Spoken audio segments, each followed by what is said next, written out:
Hey, look out. It's Faith Talk Live. I'm Rick Probst. And I'm Dan Ratcliffe. No, it's not a little bit of deja vu. It's actually Esther Smith again. There she is. We talked to her last week. She's got a book coming out tomorrow. We're going to talk about it in a second. Esther is a counselor, speaker, author. She does so many things. Esther, how are you? I am good. How are you? You missed us so much that you just wanted to come back, didn't you? Yes, that's so true. Normally people say, why did I go on that show? I never want to see those guys again. But Esther said, I love these guys. They're awesome. I couldn't wait to get back. Hey, you've got a book that you've been working on. It's going to be released tomorrow. It's called A Still and Quiet Mind. What does the rest of the title remind me? 12 strategies for changing unwanted thoughts. I love that. I love that. All right. Give us the groundwork on this. How did this all begin? Is this just pieces and parts of what you've been thinking about for some time? Yeah, it is definitely very connected to the counseling work that I do. So I do a lot of work with people who experience anxiety, depression, stress, trauma, chronic pain, chronic illness. And with all of those struggles comes a lot of difficulties with people's thought lives. Yeah. And so just based on the counseling sessions that I've had, and even based on my own personal experience, I just started to use just a lot of different strategies, meditation strategies, coping skills that I believe are just very helpful for people as they deal with different types of thought problems. Now, for those who may not struggle with this type of thing, I mean, can't imagine that there's people in the world who don't struggle with, thoughts like this. But give us an example, like things that invade your mind that just won't go away. Talk what you're talking about here. Sure. Yeah. So, I mean, that term unwanted thought, that's not like a technical term. That's just kind of my own description for a wide variety of difficult thought patterns. So it could be someone who deals with anxiety. So just like a lot of worry, somebody who has racing thoughts. Maybe the content of the thoughts isn't too upsetting, but they just can't turn off their brains.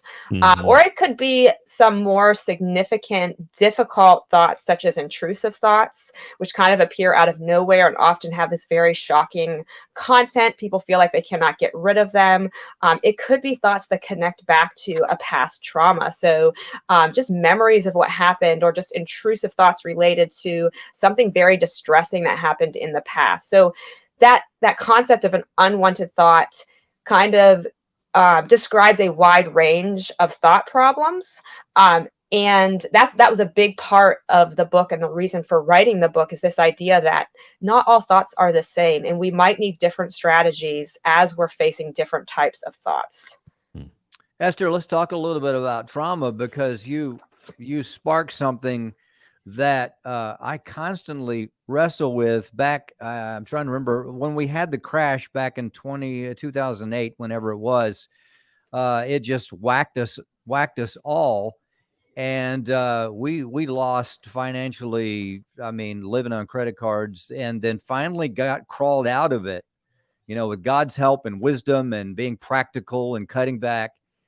But that fear is always there for me, like this last week. I mean, as minor as this. Listen to this. My AC starts having trouble at the house. The first thought I have is, oh no, I'm going to have to spend $20,000 on new air conditioners. Well, it was only a small $250 part, but I didn't know that. I'm not an AC guy. But that thing just beat me, and I had to wrestle with that for that time. So that is trauma. I never really thought about it as trauma, but it traumatizes me, and you would think I could get over it. So what do I do besides read your book? So yeah, that's a very common experience, what you're describing there, of something happening, something very distressing happening to us, and then things in the present just bring it back, just instantly bring it back. And a lot of that has to do with the way that trauma impacts every part of ourselves. It lives inside of our bodies. It changes our brains. It changes our nervous systems. It changes the way we think. It changes where it affects where we are spiritually. It affects every single part of ourselves. So in terms of, what do I do about that? I think that's such a long answer, such a long discussion. But, Sure.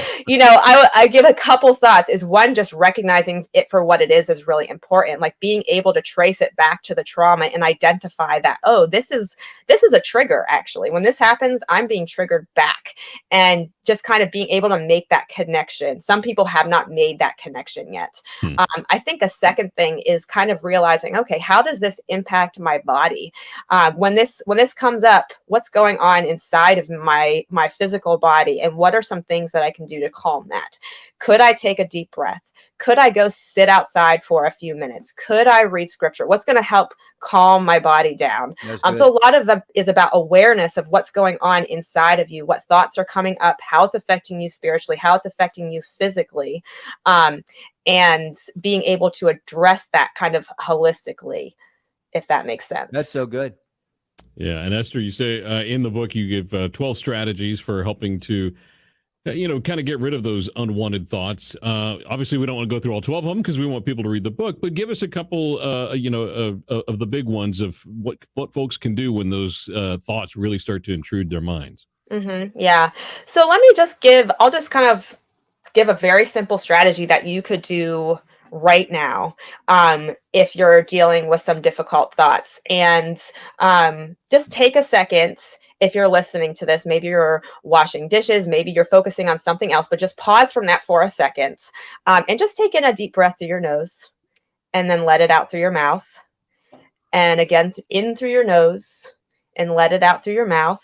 And just notice what happens to you when you start breathing in that way. Kind of notice what happens to your body. Notice what happens inside your head. Notice what happens to just how you feel emotionally when you start breathing like that. And then the next time you breathe in, remind yourself to be still. And then breathe out and remind yourself and know that I am God. Breathe in, be still, and breathe out and know that I am God. And just, take that breath in that way a couple more times. And again, just notice what happens. And I would take, if we had more time, I would take a lot more time to lead someone through that. But even just taking like 10 seconds to breathe deeply and to meditate on a short portion of scripture can be extremely helpful for people.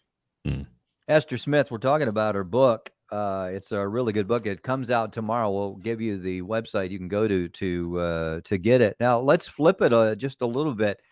Somebody that wrestles with anxiety and fear and those things that I think, hey, you should be over this by now, and I have no patience or little patience with that.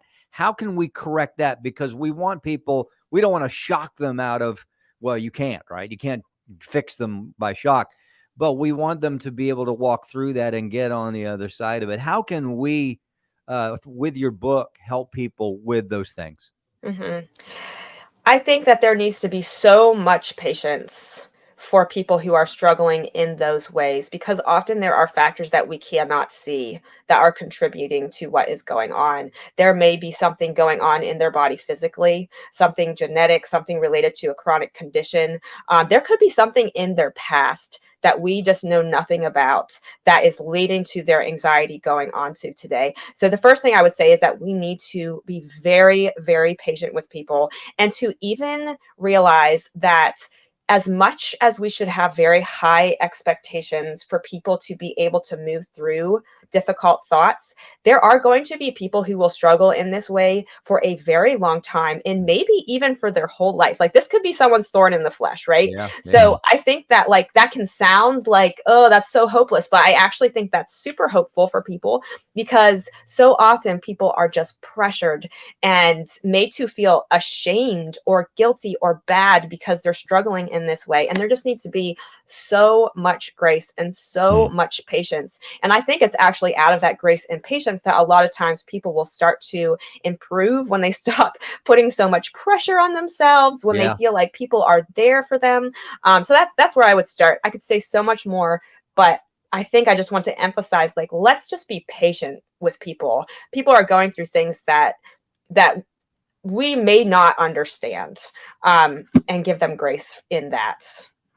So you're saying if my wife is struggling with anxiety, me saying just get over it is not going to help her? Is that what you're saying? That is exactly right. That's exactly right.